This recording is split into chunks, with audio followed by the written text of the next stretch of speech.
Hello everybody, this is Anne Marie Colbert, and I wanted to stop by today and share the 4x12 chipboard nameplate for the January challenge over at the Scrapbooking with Me Boutique Members Projects and Videos room on Facebook.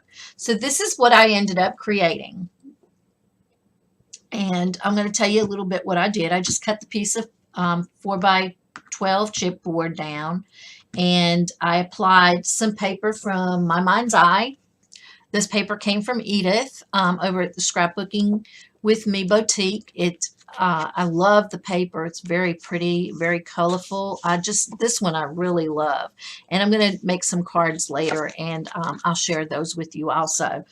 So what I ended up doing, I did not have the 4x12. I did not have the 12x12 paper stack, so I had to make this pad work.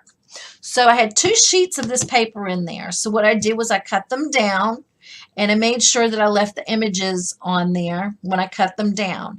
And I applied them so that one image ended up in the corner and one image on the top corner and one on the bottom.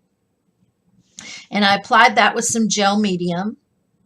And I had a seam in the center, so I wanted to hide that seam. So what I did was I took a doily I had sitting in my stash, and I applied that with some gel medium onto the piece of chipboard.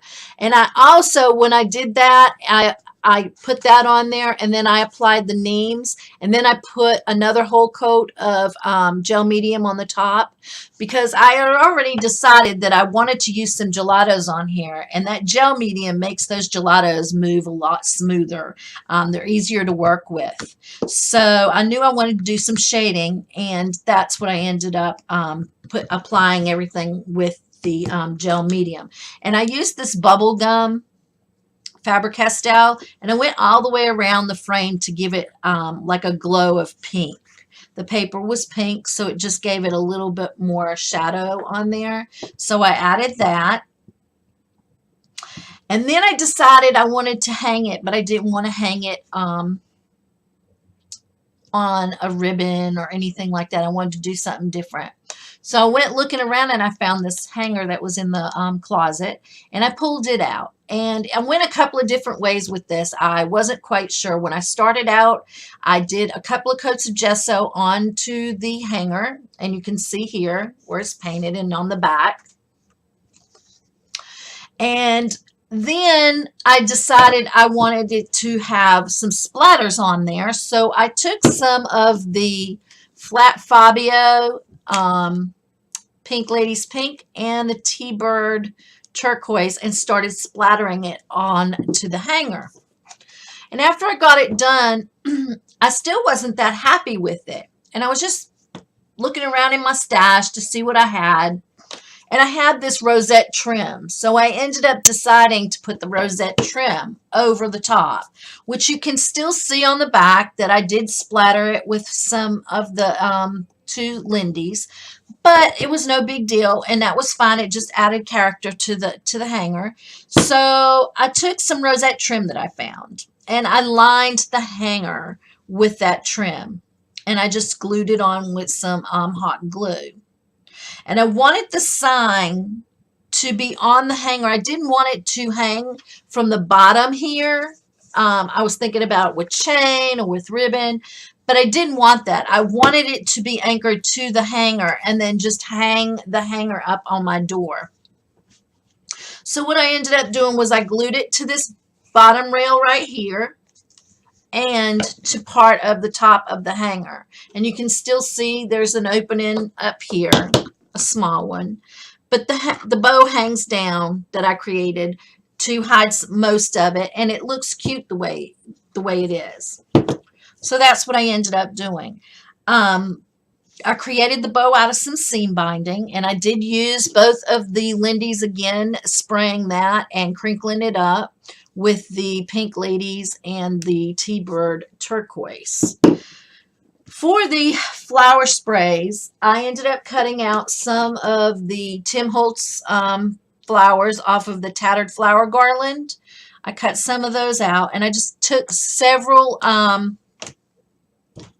sheets of paper. And what I did was, if you look here, you can see I still have quite a bit of these left. And I thought, well, I'll do some cards later and I'll share those with y'all.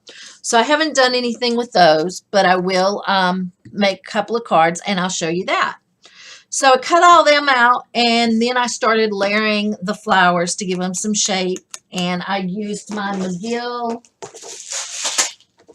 set to cut the flowers and to do all that, and layered them up and put some pearl beads in the center.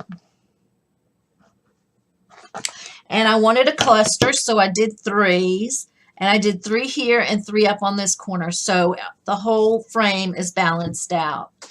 And then for the vines that I created here, I made those out of the Dynamite Flowering branch. Now, this actually is flowers on here, but you can use that for some branches. And what I did was I just decided to use it for vines. And I took, I did matte medium this before I cut it out. And I did color it on some white cardstock. After I matte medium, I used the pistachio and watercolored it onto the paper. Then I cut it out with my die cut. So that way it looks even, and you know, they're different. It just works a lot easier for me than trying to hold those little pieces when they get wet and moving them on. Because sometimes when you get everything wet, it becomes a little bit delicate. They tear easy. So I found that if I do it that way, it works out better for me. And then I found these little pieces of wood veneers that I had in my stash. Don't know where I got them, but I got those, and what I did with those was I used this Stampendous Frantage, and I used, if I can get it open, I'll show you. I used the white, gold, and pink. I don't know if you can kind of tell. My lighting is awful in here. My OT light has burned out, so I'm kind of making do with another light that I have. And I took those after, and I put one down here. And then if you look, you can see that underneath there is, in the cluster, some more that I laid in there. And then I just arranged the cluster and then arranged the vines so that it would look full. And this is what I came up with. So I hope you like it. Thanks for watching my video. And it's been a while since I've made a video, so I've got to get into the habit again. But I'm glad you stopped by, and I hope you enjoyed it.